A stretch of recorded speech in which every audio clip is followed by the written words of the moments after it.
Sagittarius. Welcome. So we are going to talk about the Sagittarius energy. This is not just about Sagittarius sun. So if you're watching this and you're Sagittarius sun, you're like, oh yeah, what's with my energy? This is really about the energy in your birth chart, right? So it could exist in your ninth house. It could exist in your, you could have a stellium in your chart. Stellium is like 3 or more planets in your chart. Now, if you're like, what's a stellium? What are you talking about, babes? Go and look at my Astrology 101, Laws versus Houses, and it will give you an interesting outlook to how these celestial bodies behave. And yeah, so there's that. So Sagittarius. Now, I like Sagittarius. I find them very intriguing because they embody so much. Right? And I called them the cocktail fire sign because you got Aries, you got Leo, and you got Sagittarius. And Sagittarius is slightly different from the rest. You know, they're not quite. They give fire sign, but they're a cocktail of all things. Okay. And I guess that would make it fiery. And the way I saw Sagittarius, if you slow the word down, if you really kind of see and hear the symbols and sounds that are in the word itself, you get Aquarius, you get Aries, you get Taurus. And then for fun, I just thought you get a sage, right? You get someone who's a nomadic, someone that is a bit spiritual, blah, blah, blah. Now, we talk about spirituality. Sagittarius is not the person you think about when you think of spirituality. And in fact, that is not a mistake. Sagittarius will keep that under wraps. They will, I would say they're the type of people that will intercept dreams, okay? Along with the water signs, Sagittarius is another one. They come under the sign of Jupiter. Now, Jupiter comes under, so it shares, right? It's sharing the sign with Pisces, which is very different from Sagittarius. When we think of Sagittarius, we think of someone who's very kind of like out there, fun, outgoing. This is not to say Pisces is not, but it's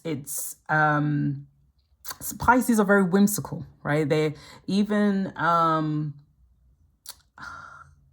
was looking at someone's chart the other day and they had Pisces and Mercury, and I was like, yeah, that's going to be very tricky unless you're born to either write music or sing or whatever. But like at first, people are not going to understand you because you're so whimsical and imaginative. You might be just talking to a regular bot and they don't know what you're talking about.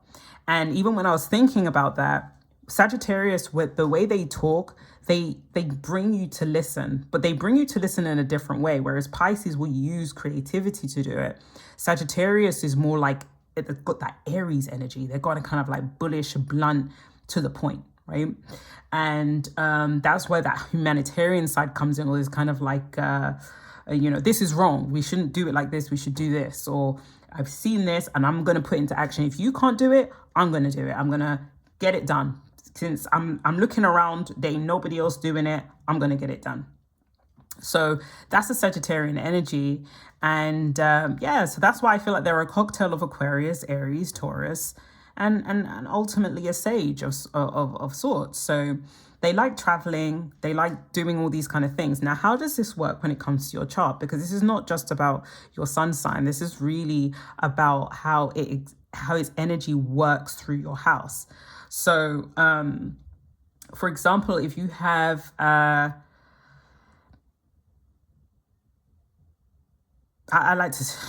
talk about Mercury. So we have Mercury in your ninth house, because ninth house is the place where Sagittarius lives.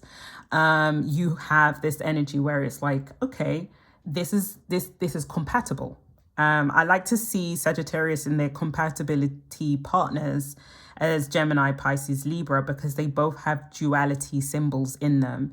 Where Gemini with the twins, Pisces with the two fishes, and Libra with the scales. And they are all kind of trying to balance out something, which is the same with Sagittarius, because Sagittarius comes as like the centaur or the half man, half horse, right?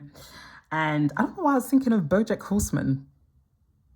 Well, he gives Sagittarian vibes. But yeah. So where that lies, there's a lot that this sign carries, and you're thinking, oh my gosh, like they got Jupiter. They're always, you must see your Sagittarian counterparts or the energy of Sagittarius in your chart, and you must see like, yeah, they're always lucky or they always manage to get through something. But then the back end, you don't know what they've been going through. You don't know what steps they've taken to get to where they got to. And what the thing about Sagittarius, they can clean up very well. You would never know what they're going through unless they tell you. And some of them are very, like, because they come under the wounded healer on the positive side, which I'll get to that in a minute because it sounds a bit like a contradiction. They are, they will, when they speak their truth, when they speak about what they've gone through, this amplifies who they are. This amplifies their energy. This amplifies their whole world, right? People warm up to them. People see them as the person that they can come to remember who they are. And that's a powerful thing for Sagittarius to have as an ability, right? So when it comes to that, Sagittarians' power is to talk about what they've gone through.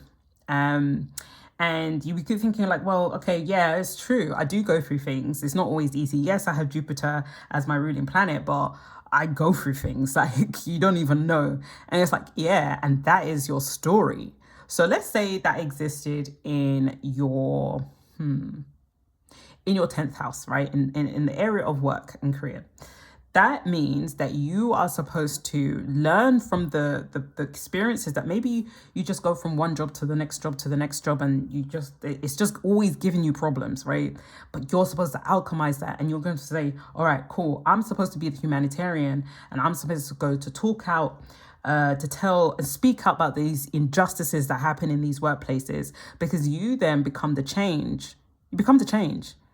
And the entities that be, because again, with my Astrology 101, Lord versus Houses, I do talk about them in a way that they are constantly assessing whether you are alchemizing your truth. And there is a policy that you must align to.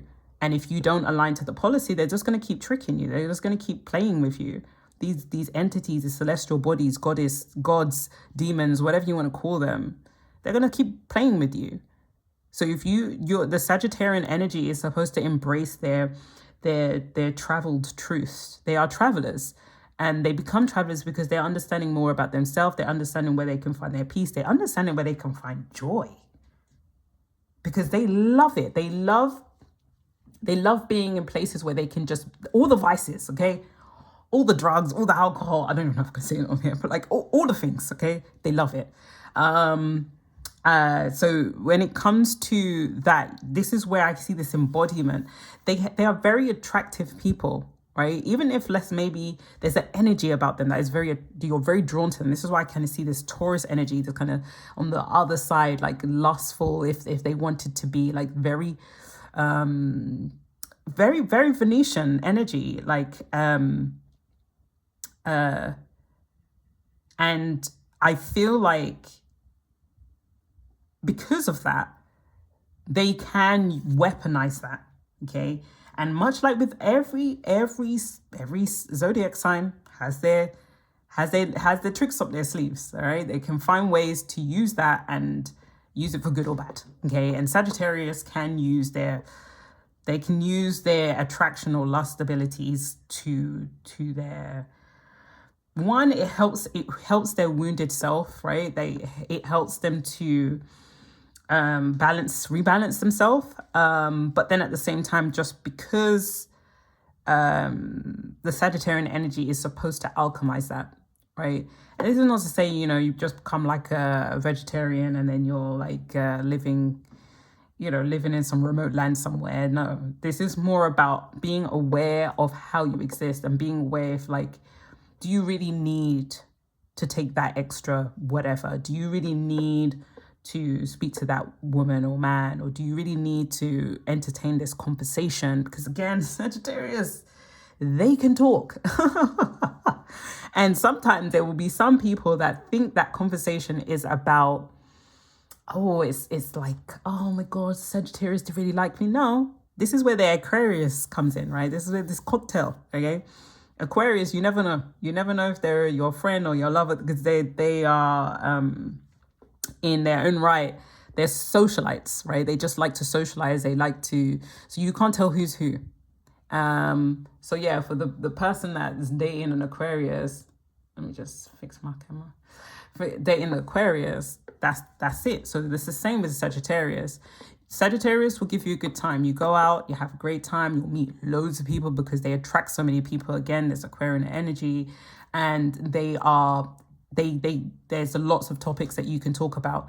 And so because of that, some people are drawn to that. Some people even want to try and emulate this energy, but you cannot emulate the Sagittarius because Sagittarius has gone through so much, right? And that you would have to do those steps. You'd have to walk in the very shoes that they've walked in order to embody everything that they embody, that charisma, the charisma, uniqueness, and talent. Speaking of RuPaul, a lot of them are very, what we'd call fluid, right? Because again, these kind of vices of like exploring the world, or these, could I call them vices? Yeah. Exploring the world and understanding the fundamental truths of humans and fundamental truths of just everything that you want to explore. You're a traveler, right? The Sagittarian energy is a traveler. They're nomadic in their own way of nomadic intellectuals, nomadic travelers. Like they want to explore and understand and learn, and they will capture everything. But in this world, wouldn't it be a shame for the Sagittarius to not share that information to the world? And that's the Sagittarius. That's the wounded healer. That's why when we look at the history behind Sagittarius and what it comes under, you then see that it both embodies under Chiron, which is a placement, a celestial body in your astrological chart, and then it has Dionysian centaurs. So I'm just going to say centaurs because that word trips me up every time. So the centaurs are also his friends, right? So where we have this energy, again, because they embody so many different things, they probably can make friends with so many different types of people because they can be understood, right? And so the way they can merge with people, they can merge with people who are in their lustful or, embodying a lot of like overindulgence. They can really go into that. If someone is doing that, they can do better. They can align with it strong, right? And then with the Chiron energy, which is the healing teaching energy, they can embody that as well. So it is, I would say, definitely finding balance because they are dual, because they are half man and half horse, they work well with all the other duality signs. So you've got Gemini, which is the twins, which is more of the mental capacity, and you've got Pisces, which is more of like, as above, so below. Never really in one realm at any given day. And then you have Scales, which is maybe talking even about how you balancing out right and wrong. I think it's like the justice, right? We have the justice card as well for this, but it's balanced out between right and wrong, and sometimes this can get a bit shaky, but these will work very well. I know Pisces is a water sign, but it will work because Pisces does also share Jupiter. Then we have Leo in terms of compatibilities, but because there are like common themes like enjoying life, they like nice things, they like to talk about things, they like to be excited, right? If you're not, Leos don't like boring at any given time, right? So Sagittarius by no means is boring. So this is very exciting for Leo, and vice versa, right? And so it works. But in terms of like your core, I would say Gemini, Pisces, and Libra. And Leo's is just that extra little dash of spice, just for fun. But yeah, so the fire sign, aspect is very interesting, because I don't really see them as fire signs, even though they do at times they can carry that. But because again, the name itself holds so much frequencies of different astrological signs, call them the cocktail fire sign. Now, where do we go from here? I do feel like they are a gradient of both Scorpio but I think all the signs are. They it's like a relay race, You give one person the baton and say, hey, it's your turn, but you carry just a tad bit of energy from the sign that left you, right? So you would have like Scorpio that's gone into Sagittarius, and then Sagittarius into, Capricorn. And they embody this. They embody these energies. And in the Greek mythology, when they used to pray to gods, Sagittarius was the best one they used to pray for, because they could drink and have fun and have all kinds of all kinds of activities, let's call it that, to explore and enjoy. And Sagittarius was real, and it was for the people, and so it was able to exude both God and human aspects, and understand. And that's what I guess gives that humanitarian element to Sagittarius. So when it's in your chart, always see that energy, as you can see that sometimes Sagittarius can be a bit excessive, but sometimes there's a very strong humanitarian aspect to it as well. And there's this kind of pain side as well that I wanted to read. Hopefully, I don't know what I'm doing for time. Oof. Okay, it's longer than, okay. I feel like I'm going to hopefully zoom past this, but I'm going to close shortly because I didn't want this too long. Because I wanted to talk about the ninth house energy, which is talking about, ironically, it talks about study, higher education, higher learning. I would even say travel as well. So, and this is what Sagittarius embodies. So everything is all connected. So wherever you've come from today, like however you've come across wanting to know about Sagittarian energy, whether it's your sun sign, whether you know a little bit more about astrology, or you just know nothing about astrology, it's ultimately this video is just kind of like giving you an understanding of the storyline behind Sagittarius, and hopefully that helps you remember better. But yeah, so I want to talk about Daddy Kronos because I was like, okay, so where does Chiron or come from, right? And let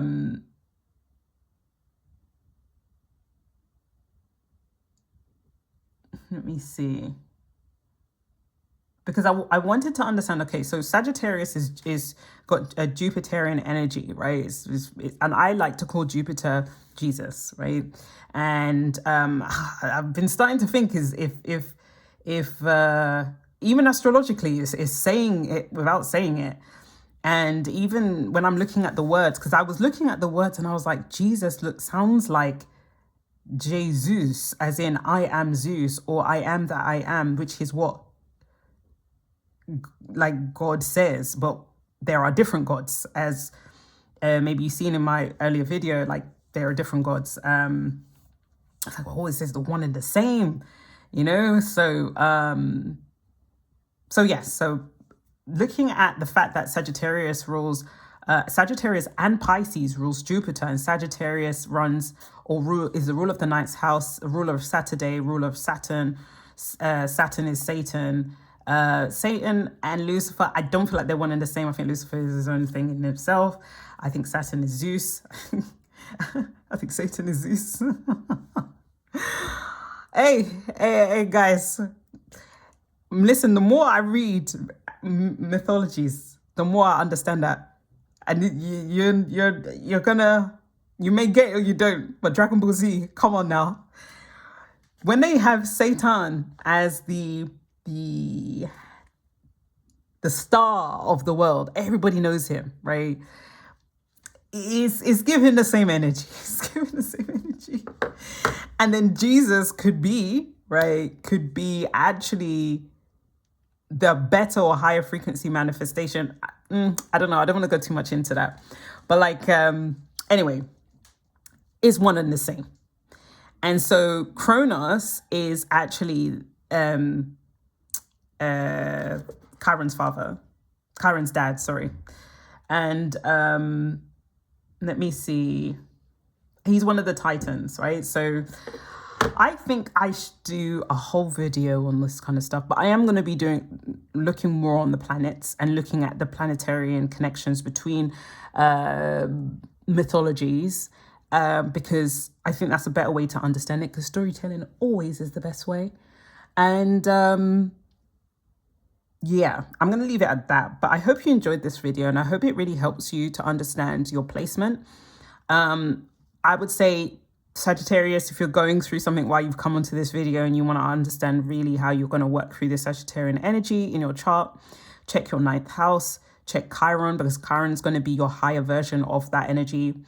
And yeah, check your Jupiter and see where that is. And that could give you the answers, or should, I don't say should give you the answers to what you need, because it is carrying a lot of energy. And let's be real, Jesus, which is the ruler of Jupiter, is a very, very powerful force that we as humans have glorified for years, you know, so that's a lot of energy that we're dealing with. But anyway, I'll see you in the next one. Take care.